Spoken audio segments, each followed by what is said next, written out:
తెలియజేసుకుంటాము doctor గారికి. అదేవిధంగా ఇప్పుడు అంతరాయణ నిర్మూలన పోరాట సమితి నుంచి చార్వాక గారిని మాట్లాడవలసిందిగా కోరుతున్నాం. టైం ఇష్టం పెట్టుకో. చదివిన చదువులన్నీ చట్టు బండాలని పోరు పోరన్నావు పొలిమేరా దాటావు కనుసూపు మేరల్లో నా కొడుకా కనబడక పోతివేమిర కొడుకా అమాసకో పున్నామికో వస్తావని తెలిసేలోగా ఊరేగింపుల్లోనా నీ జాడాలెతుకుతుంటే కోట్ల గొంతులొక్కసారి అమరాహై అన్నాని నినాదాండ్ల నీ పేరింటి మీ కొడుకా దిక్కులని పక్షుల మైతిని కొడుకా. పోరుబాటలో నడిచినటువంటి అమరైనటువంటి ఎంతో మంది త్యాగం చేసినటువంటి ఎర్రజెండా నీడలో ఎన్నో ఉద్యమాలు ఉద్భవించినాయి. తర్వాత కాలంలో దళిత ఉద్యమాలు, అంబేద్కర్ భావజాలాలు చాలా వచ్చాయి. బ్రహ్మన్నకి నాకు చాలా కొద్దికాలంగా పరిచయం.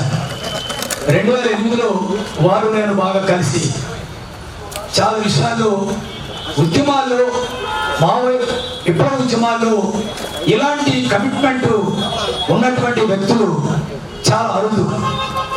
కానీ వాస్తవానికి నేను హత్య జరిగిందన్న తర్వాత నేను గమనించింది ఏంటంటే గ్రామాల్లో భూస్వాములు, గ్రామాల్లో ఉన్న కులాధిపత్యంగా ఉన్నటువంటి కులాలు మమ్మల్ని వెలివేస్తూ ఉంటే, మమ్మల్ని చంపుతూ ఉంటే, అంటారుగా చూస్తూ ఉంటే, విప్లవ పార్టీలోకి వచ్చిన తర్వాత కూడా అక్కడ కూడా అదే కుల స్వభావం ఉన్నప్పుడు మేము ఏం చేయాలనేటువంటి ఆలోచనలో పడ్డాము. ఇవాళ చాలా మంది ఒక మాదిరిగా చూపిస్తా ఉంటారు. ఇప్పుడు మా నరసింహ వచ్చేళ్ళాడు, ఒక కమ్యూనిస్ట్ పార్టీలో నిజాయితీ కలిగినటువంటి వాడు, రూపాయి కూడా లేనటువంటి వ్యక్తిని పోయి ఈయన చూపిస్తారు. మరి మిగిలిన వాళ్ళు ఎవరు చూపిస్తారు? ఆయన ఒక్కడ చూపిస్తారు. ఆయన ఎవరు? 16 నెలల మా దళిత బిడ్డ అంటే నిజాయితీకి, కమిట్మెంట్కి మమ్మల్ని చూపిస్తారు. అక్రమాలకి, అన్యాయాలకి మీరు ఉంటారు. ఒక చిన్న సంఘటన జరిగినని ఆయన పిలిచి చర్చకు పిలిచి నమ్మకంగా, ఇక్కడ నేను 2 విషయాలు నేను చెప్పి సమయం లేదు కాబట్టి, రాష్ట్ర ముఖ్యమంత్రి వైఎస్ రాజశేఖర రెడ్డి గారు మావోయిస్టు పార్టీలు స్థావరాలు తెలియక కన్ఫ్యూజ్ అవుతున్నటువంటి నేపథ్యంలో ఎలాగైనా వీళ్ళ స్థావరాలు మనం కనుగొనాలంటే వీళ్ళతో చర్చలు పెడదాం అనేటువంటి ఒక సాగుతో ఓ చర్చలు పిలిచాడు. చర్చలు పిలిచిన తర్వాత వీళ్ళు ఎక్కడెక్కడి నుంచి వస్తున్నారు, ఏ ప్రాంతం నుంచి వస్తున్నారని చర్చ అనంతరం వాళ్ళందరినీ వేలు పారేశాడు. అంటే కొంత టైం తీసుకున్నారు. చర్చలో చంపేలేదు ఆయన. చర్చలకు వచ్చినటువంటి వాళ్ళని ఎంక్వైరీ చేసి పల్నాడు జోన్ నుంచి ఎట్లా వస్తున్నారు, నల్లమడ జోన్ నుంచి ఎట్లా వస్తున్నారు ఎంక్వైరీ చేసి అప్పుడు చంపేశారు. కానీ ఇక్కడ జరిగిన కుట్రనాడు చర్చలోనే చంపేశారు. అంటే రాష్ట్రమంతా కూడా నరరూప రాక్షసుడు రాజశేఖర రెడ్డి అంటే అంతకన్నా నరరూప రాక్షసుడు చంద్రన్న. మనం ఇలా చూడాలి. మేము మిమ్మల్ని నమ్మాం. మా ఊర్లో మమ్మల్ని అంటారు వారిగా చూశారు.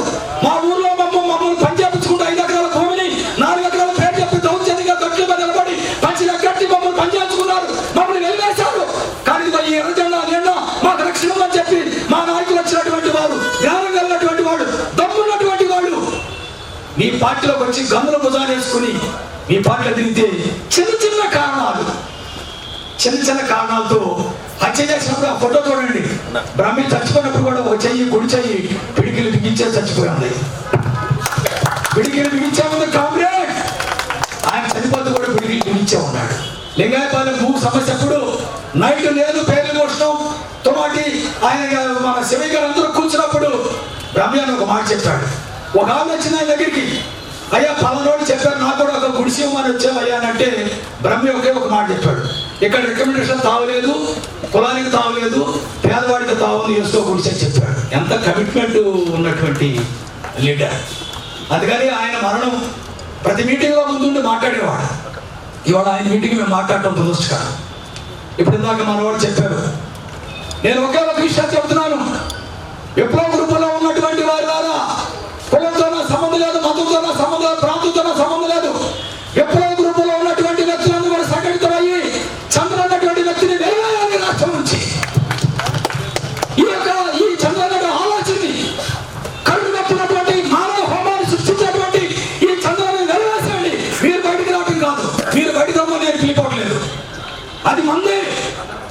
ఎవరి జెండా మంది? అనగారి వర్గాల పక్షాన నపురపురాల జెండా మంది. మీరు అక్కడే ఉండండి, కానీ అతని నాయకత్వాన్ని బయటికి పంపించేసి మీరు ముందుకు రావాలని కోరుకుంటూ సత్యమూర్తి గారు లాంటి వాడు ఎన్నో విప్లవ గీతాలు పాడి రాసినటువంటి వాడు. ఇందాక మా అన్న చెప్పాడు, శ్రీరామ్ అని చెప్పాడు, వివక్షత ఉందని. వివక్షత ఎక్కడికి వెళ్ళదు, అది ఎప్పుడు ఉంటుంది, రకరకాల రూపాల్లో ఉంటుంది. రకరకాల కులం అనేది కాదు. మేము అట్లాంటి వారిగానే ఉన్నాం. అందుకని పల్నాడు ప్రాంతంలో అంచనాకు గురి కాబడినటువంటి వర్గాల పక్షాన బ్రహ్మ్యాన్ని నిలబడి ఇప్పుడే నా ముందు మా అన్నయ్య కనపడ్డాడు, మాసింగ్ అన్నయ్య మానవ రామారావు గారు. ఆయనది మాది ఒకే ఊరు. మేము చిన్నప్పుడే పోలీసులు ఆయన అండబడ్డారు. ఆ ప్రాంతం నుంచి వచ్చినటువంటి వాడు మేము. మా ఊరు నుంచి 9 కిలోమీటర్ల బాపట్ల నడిచి ఉద్యమాల్లోకి వచ్చినటువంటి వాడు. ఉద్యమాల్లో రావడానికి కారణం ఏంటి? కుల ఆధిపత్యానికి వ్యతిరేకంగా, భూస్వామి తత్వానికి వ్యతిరేకంగా పోరాడేటువంటి మా వర్గాల ప్రజలు, మా పూర్వీకులు వారి వారసత్వాన్ని తీసుకుని మేము ఇక్కడికి వచ్చాం. ఇక్కడికి వచ్చి హత్య చేస్తారా? నలుగురు కుమ్మక్క హత్య చేసి ఇప్పుడు అతను ఏ సంఖ్యాత ఇవ్వబోతున్నాడు హత్య దూరంగా. అందుకని బ్రహ్మ చనిపోలేదు. ఆయన హత్య చేసిన తర్వాత బ్రహ్మ బ్రతికాడు. హత్య చేసేటటువంటి వాళ్ళు చనిపోయారు. వాడి సిద్ధాంతం కూడా రేపు పక్కకెళ్ళిపోతా ఉంది. ఈ చుట్టుపక్కల గుంటూరు చుట్టుపక్కల దళితులు అంటరాగారు చూసినటువంటి వారికి ఒక కేకేశారు ఈ కమ్యూనిస్ట్ వర్గాలు వచ్చి. ఏమని బ్రహ్మ చెప్పాడు, ఇక్కడ తొరకపాల్లో కూడా 2 గ్లాసులు పత్తు ఉండేది. బ్రహ్మ అంత తొరకపాలి వెళ్ళాం, హోటల్ మూసేయండి లేకపోతే కబడ్డారు చెప్పాం. చంద్రయాన వెళ్ళాం, ఇక్కడ శివనమూడ అనేటువంటి ఊరు వెళ్ళాం. చంద్రయాన ఒట్టి చెప్పుకోరు, చంద్రయాన వార్నింగ్ ఇచ్చాడు. అందుకని అధ్యక్షులు వారు మన్నించాలి. ఎందుకంటే ఇది ఆగదు. 35 సంవత్సరాల నుంచి అడగానే ప్రజల పక్షాన పనిచేస్తాం. మా దగ్గరికి అన్ని కులాలు వస్తారు, అన్ని కులాలు పనిచేస్తాం. ఒక కులం అనేది లేదు. కానీ మేము వచ్చింది నేపథ్యం ఏంటంటే కమ్యూనిస్టు ఉద్యమాల నుంచి, కమ్యూనిస్టు వర్గాల నుంచి, ఎర్రజెండా నీడల నుంచి మా పూర్వీకులు, మా నాన్నలందరూ పనిచేసిన వర్గాల నుంచి వచ్చినటువంటి వారి మమ్మల్ని మీరు చంపుతారా? ఇక్కడన్నా మీరు మార్పు రావాలి. మీలో చంద్రబాబు రాష్ట్ర వ్యాప్తంగా ఉన్నటువంటి ప్రభుత్వాన్ని కూడా వెలువేలి ప్రధానంగా పల్నాడులో ఉన్నటువంటి ఎవరు కూడా సెంటర్ ఇవ్వకుండా చూసుకోవాలని కూడా తెలియజేస్తూ, మీ పనులు కూడా పోగొట్టుకుంటారు భవిష్యత్తుని కూడా తెలియజేస్తూ, బ్రహ్మయ్యకి ఘనమైన నివాళులు అర్పిస్తూ ఆయన కుటుంబానికి వస్తాడని ఎదురు చూస్తున్నటువంటి ఆ కుటుంబానికి జోహార్లు అర్పించేటువంటి మనం ఇవాళ ఆ కుటుంబానికి ఏమించిన రుణం తీరదు.